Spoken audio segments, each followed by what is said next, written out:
I see climate change as the biggest challenge facing the world today, and I think it's something that's very easy to get depressed about,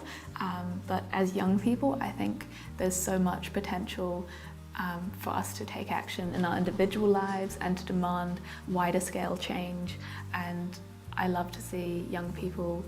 inspired and empowered to take action. As the co-president of the Victoria Development Society, we were able to come together with a range of clubs on campus to organise and host a Sustainability Week of events and activities for the whole of the student body to attend, aimed at raising awareness of different environmental issues and inspiring students to take action on those issues. Victoria is a truly globally minded university, being situated in Wellington, New Zealand's capital city, and I think that here, more than anywhere else, we have opportunities for international engagement. In particular, I've loved